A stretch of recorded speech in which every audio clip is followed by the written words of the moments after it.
Hello mga kamarichu! For today's ganap nga, magluluto ako ng aming hapunan. Yes, hapunan po yan, pero sa iba, breakfast yan. Wala tayong pakilamanan dyan, basta gusto namin yung dinner. Ayan, gusto ko yan, paborito ko yung talong, tapos mangga, sarap yan. Binigay yan ng aking friend na mga pulis dyan sa labas. Kaya huwag kayong ano-ano sa akin, may kaibigan ng pulis. Sige kayo. Charis lang.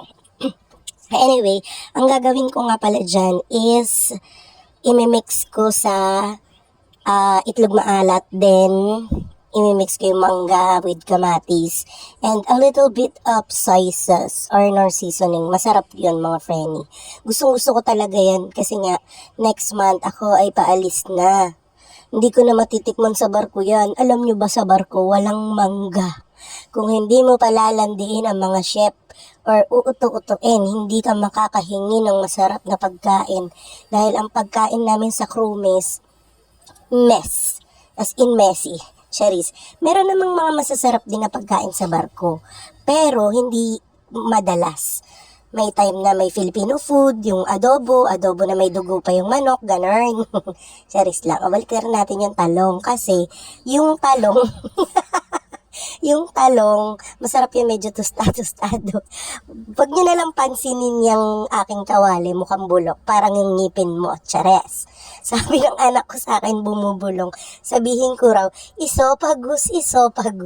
At papasok sa aking isopagus, yung mga talong na yan. Charis lang. O, eto na nga, at syempre meron din tayong patusino dahil 5 ang kakain yan. Imagine, ang isang ganyan is mga 100 plus.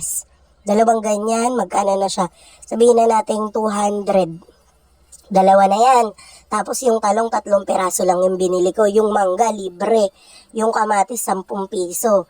Tapos yung itlog maalat, 20. Oh, di magkano lang nagastos ko sa hapunan namin, di ba sobrang tipid at saka napakasarap niya. Sobrang dami kong nakakakain pagka ganyan ang pagkain. Mas ano kasi ako sa mga pagkain na yung parang dailies, tuyo, sardinas na ginisa, yung mga ganun. Hindi ako mahilig sa kaldereta, pero pinaka-favorite ko kare-kare. Nagluluto din ako ng kare-kare kaso minsan tinatamad ako kasi masyadong matrabaho. Dati nagluto ako kare-kare nung birthday nung anak ko, pero wala talaga siyang laman. Tapos natawa ako dun sa tita ng asawa ko. Kinakalkal niya yung kare-kare, akala niya may laman. Kare-karing gulay lang yun. Kasi nga nagluto rin naman ako ng lechong kawali. Kaya parang sabaw lang yan, tapos lechong kawali na crispy. Yun, ganun lang. Tapos ayun na, hihiwa na tayo ng kamatis para sa ating, parang ensalada yan eh. Maganda nga din dyan sana, lagyan mo ng pako. Alam mo nyo ba yung pako? Basta masarap yun, natikman ko yun sa Laguna, dun sa tita ni Ryan, pagka nagsiswimming kami doon sa mga ilog-ilog, ganyan.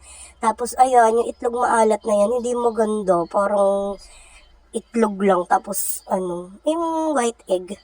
Hindi siya masarap. Masarap yung nabibili namin sa, iglesia na nagdi-deliver sa amin ng itlog maalat, yung malangis-langis. Yun ang pinakamasarap na itlog maalat, yung original daw yun. Ito kasi fake to eh. Tsaka alam nyo ba, dati nagtitinda ako ng itlog maalat. Pag yang pula ang binibili ko sa tinda para itinda, laging nasisira, wala pang mga 1 week sira na agad.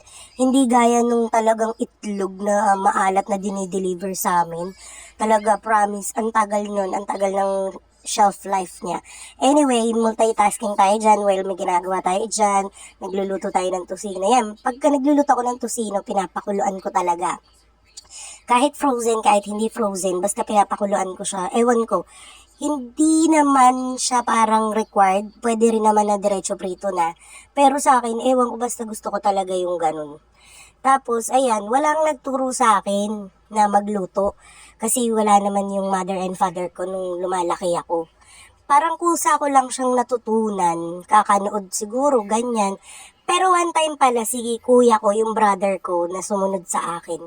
Si Kuya Tonton, shout out sa'yo, sana mabait ka na, I love you, I miss you. Ayun nga, tinuruan niya ako, sabi ko, kuya, gusto ko kasi magluto. Yung halimbawa gulay lang, ganun. Anong gagawin ko? Di maggisa, basta lagi mo lang gagawin pagka magluluto ka, kahit anong gulay pa yan. gisa ng bawang sibuyas, tas kamatis, tas gulay na ilagay mo. Yun, masarap na yan. Tas lagyan mo lang ng asin o bala ka o gusto mong patis. Ay, anyway pala, naalala ko, si Janine pala, yung friend-friend ko, tinuruan din pala niya ako magluto. Naalala ko pa nun, sinigang sa miso, yung niluluto namin ni Janine. Favorite namin yun. Tapos, ang favorite ni Janine na niluluto ko rin is lumpiang toge. Magaling ako dyan. Anyway, magsasangag din ako kasi sayang yung pinaglutuan ko nung ng tosino. Masarap yun, yung medyo nagtutusta-tusta, ganon. Paborito ng baby ko yan, yung bunso ko. Anyway, ayan, mahilig ako, dinudurog ko rin pala yan kasi nga, may time na parang nakikita ko medyo may pula-pula pa yung yung tosino. Ginagawa ko, ginagayat ko talaga ng maliliit para pagka natusta. Gusto kasi namin yung medyo caramelize na talaga siya, ganun. Pero luto na yan kasi napakuluan ko na yan. Imagine mo, napakuluan ko na tapos piprituhin ko. Kaya masarap talaga yung ganyan. Tapos ayun na nga, maichika ko na nga sa inyo. Dati, nagtitinda ako ng pagkain. Nag-start yung pandemic. Nagtinda ako. Hindi talaga ako marunong ganun kag-expert magluto. Yung yung best friend ng asawa ko, si Victor, shout out sa'yo, Vic. Kamusta kayo ni Jerlyn? Sana okay kayo. I miss you both. Anyway, yun na nga. Mahilig siyang pumunta dito sa amin once a week. Ngayon, gusto nila, nagiinom sila, mag-best friend, ganyan, nagkikwentuhan sila. So, ang gagawin nila, paglulutuin nila ako ng pulutan nila, di ba ang galing nila? So, ngayon, unang-unang niluto ko sa kanila, yung tokwa na may oyster sauce. Binigyan ako 100 pesos, napagkasya ko siya. Tapos sabi niya, March, ang sarap nito. Tapos iniinggit nila yung mga friend nila sa GC, pipicture sila, tapos yung pulutan nila, ganun, pinupost nila. Hanggang sa nagka-idea ako, dahil pandemic nga at wala naman akong ginagawa sa bahay, ginawa ko, nagluto ako, then pinost ko siya sa Facebook ng asawa ko. Kasi nga, yung Facebook ng asawa ko, ang daming friend niyan, basta ganun. Tapos, nung pinost ko sa Facebook ng asawa ko, yung niluto ko, ang daming nag-comment na, wow, ang sarap niyan. Mag-HM, how much daw? Hindi ko naman binibenta yun, parang pinost ko lang siya, ganun. Kasi nga, mahilig ako magluluto ng pandemic. Hanggang sa ayun, nagtinda na ako. Ayaw nung asawa ko, kontrapelo talaga sa akin yan, lagi yung kumukontra. Kasi nga, naisip ko, yung nagdi-deliver kasi siya, naglalalamove siya noon, tsaka dun sa green box. Yung perang inuuwi niya, wala naman kaming ganong pinagkakagastusan nun dahil nga itong bahay na to is sabyanan ko. So free lang kami dito sa bahay. Tapos, yung perang inuuwi niya sa akin galing sa deliver niya, siguro kinikita niya mga 1,500 to 3,000 per day, ganun. Niipon ko, sabi ko, anong gagawin ko rito sa pera? Wala naman akong gagawin dito sa pera. Ayun na nga, ang ginawa ko, yung alkansya ko, binuksan ko. Tapos, nagtinda ako ng marinated chicken. Kasi yun nga yung una ko naging Hanggang sa nag-comment si Kagawad Michelle, shout out sa'yo. Ayan, napaka-supportive sa amin yan ni Kagawad Michelle Daos. Pagkada may pinupost kami, talagang umu-order siya, ganyan. Hanggang sa nag-request siya, nasabi niya doon sa marinated chicken ko, na kung pwede na raw, pwede po ba pakiluto na, ganyan. So ako naman, ginawa ko, niluto ko, tapos pinost ko, tapos ayun na, ang dami ng umorder sa akin. Hanggang sa na-build ko si 3 Little Butchers. Kaya naman siya 3 Little Butchers, kasi nga, marinated nga yung ko kumbaga hindi siya luto. Tatlo yung anak ko, kaya parang ganun. Basta ganun lang, nag-come up lang sa 3 Butchers. Ang problema, yung 3 Little Butchers pala, meron pala sa ibang bansa. Tapos, minessage kami na bawal daw yung ginagawa namin. Na gagayahin yung nila, pangalan nila, dahil registered nga yun, bla bla bla, ganyan. So, ang ginawa ko, binago ko. Kilalang kilala yung asawa ko dito sa lugar namin, na docs. Bundok, Ryan Bundok, kasi laging nakapaa. Ayun na nga. Sabi ko, di papadoks na lang, total papa naman tawag namin sa'yo, tas Ryan Bundok ka naman. So papadoks na lang, hanggang sa'yo, nag-boom siya. Anyway, ayan na pala yung jowa ko, kakain na kami. Ang problema, eto na nga pala, yung nag-boom na siya, paalis na ako, pabalik na uli ako ng barko. Tapos, pagbalik ko ng barko, tinuro ko doon sa pinsan niya na naging cook ko, si Aya.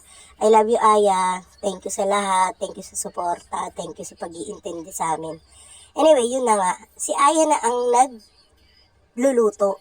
Eh, ang problema, hindi na may mismanage kasi nga ako nga yung brain ng business eh. Yun guys, advice ko lang sa inyo na once na magbi-business kayo, make sure na alagaan ninyo, huwag yung pababayaan, huwag yung iasa sa iba. Hanggat hindi pa siya totally established. Yun yung napansin ko.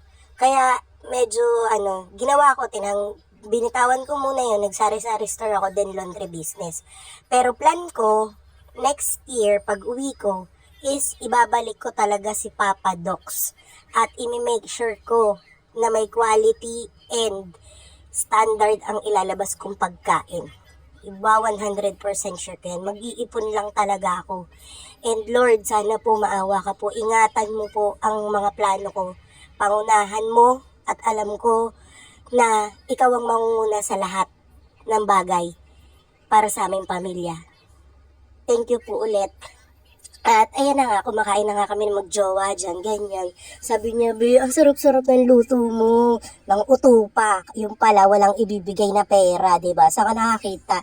Jowa mo, gustong kumain, pero walang binibigay na pera. Kaya kayo, pag ganyan ang jowa nyo, iiwan nyo na. Charis lang naman yun sa jowa ko. Binibigay naman sa akin yan yung pera niya. Pero may time talaga na nagsusulo yan. Alam nyo bang meron niyang pera sa balat? Na may time na magsiswimming kami, tapos biglang wala siyang dalang pera, pero ipit na ipit doon sa wallet niya. Ganyan siya katindi, kakuripot at kakunat. Pero, love na love ako niyan. Anyway guys, sana suportahan niyo po yung video ko. Itutuloy-tuloy ko talaga to, promise. Hindi lang dahil para magkapera, para lang medyo mag-hype lang ng konti. Then, parang susupport ko lang siya sa business ko talaga. Hindi naman talaga gusto kong maging vloggerist. Anyway, yun na nga guys. Nagmamakaawa ko sa inyo. Please like and share. Mag-comment kayo, i-bash nyo. Bahala kayo. Basta sana sumikat. Thank you Lord. Peace out, Idol Kong TV.